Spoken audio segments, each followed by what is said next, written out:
What's going on, guys? It's Weather with Jonathan here, and I'm back with another upload. There's a lot to talk about in this video. We're going to be having the potential for severe weather, another potentially record-breaking train of storms, and all of this I will cover in your forecast. So starting off with our temperature anomalies, I'll slow this down a little bit. You can see we had this cold blast that comes in right after this. Now, I'm not going to talk about this too much yet, but this could lead to something. Now, the temperatures, they will be very above average in the east and very cold in the west. Also, I will do 2 videos today. But that warm air is going to lead to some severe weather. If we take a look at our dew points for this next upcoming storm, dew points mid to upper 60s. It's going to lead to some convection, which is probably going to lead to a few maybe tornado warnings. And I mean, yeah. So, anything can happen with the storm. I mean, the dew points could go down, they can go up. They can do anything. But that's going to lead actually to a marginal risk of severe weather tomorrow from a storm that will be passing by. We have a 2% tornado risk. And a 5% wind risk and a 5% hail risk. That means that we might see a few tiny little supercells capable of producing a bit of hail, possibly, and definitely some possibly a weak tornado and some wind. Now, day 3 for the 15th the 15th. This is going to be our main day. Now, I just want to tell you guys, if we ever see an upgrade to any of these risks, it's probably going to be this day right here, because this has the most dynamics, the most CAPE, and the highest dew points. And you're probably saying, Jonathan, would there not be a risk for a 30% risk for that risk that's going to extend from Mississippi all the way to northern Ohio? Well, I'll tell you why. The dynamics are different. I'll show you right here, right now. You can see, yes, the dew points will be spreading north, but that cold front pushes most of those those high dew points down into the south. So that means that this is going to likely produce more of the severe thunderstorms down in Mississippi, down here. The dew points, yes, are spreading north, but they're going to be in mainly the mid to lower 60s.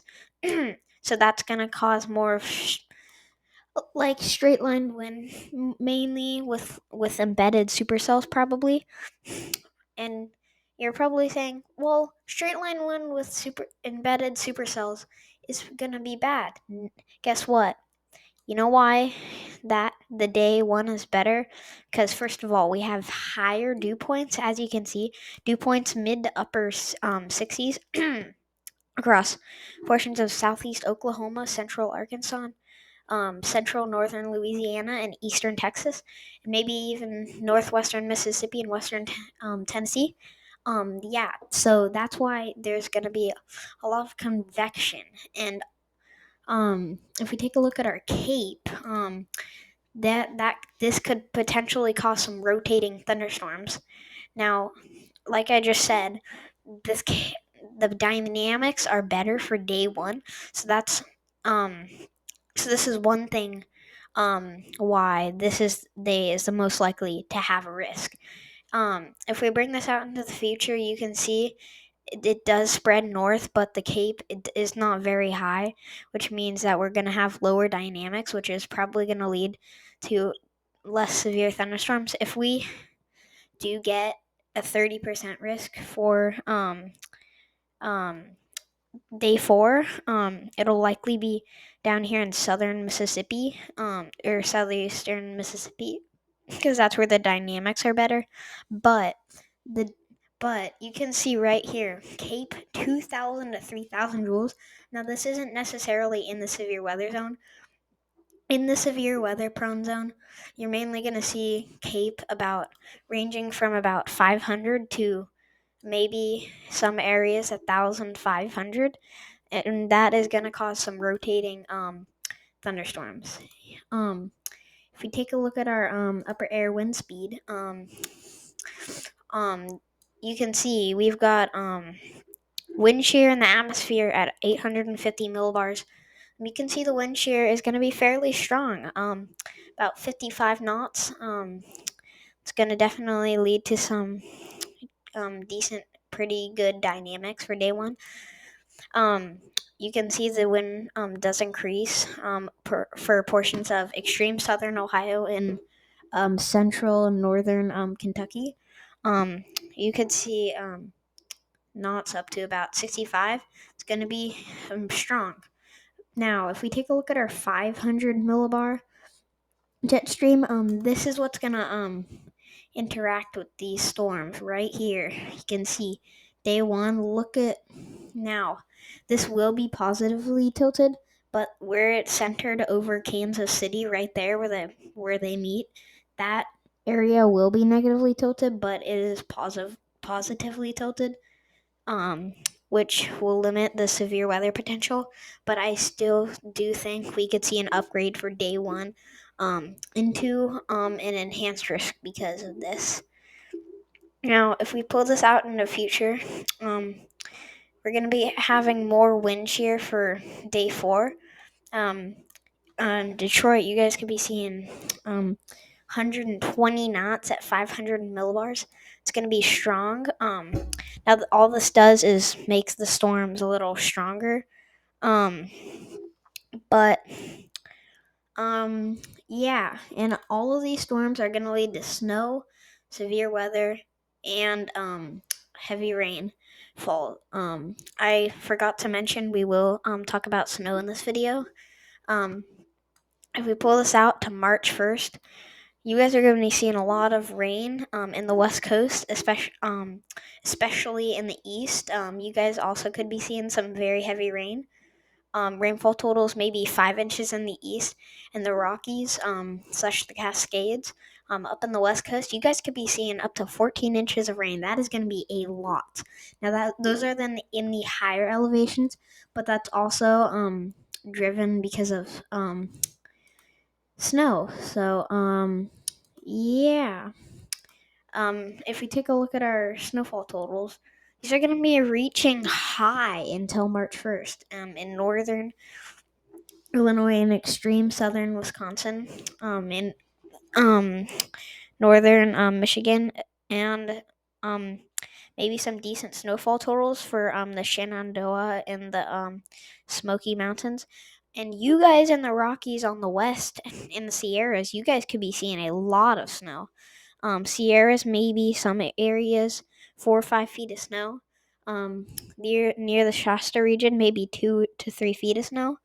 But boy, up near Mount Hood, you guys could be seeing up to 6 or 7 feet of snow. And it just gets higher in some places in Washington. You guys could be seeing possibly 8 feet of snow in the higher elevations. Now, this is going to be happening because of the cold weather. Now, it will warm up as we get into later February. That's because of, it's almost, it's getting close to springtime now. And the storms become a little more, like significant and stuff like that. So I'll show you a model run of our temperatures. You can see temperatures in the deep south until about Valentine's Day, 60 to 70, but then they warm up. Boy, they could reach 80 degrees in some places, and then the day southern Texas, you guys could be seeing 90 degrees. It's gonna warm up a lot, but then this does bring in a little cold air, and then that continues to grow across the upper Midwest, but then this warm wave kind of pushes that out, and then that's what's going to cause that to come out. Now, on the models, they will show cold Arctic blast for a portion of the U.S., but guess what? Happens right around here. So you can see that's going to be letting in a bunch of cold air. Now, this will lead to some problems.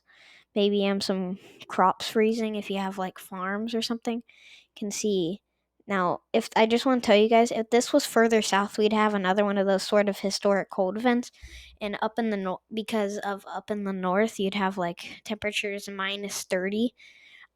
Temperatures you guys could be seeing -20. That's definitely significant. And then as this pushes into the south, guys could be seeing temperatures -30 or -40 in upstate North Dakota and Minnesota.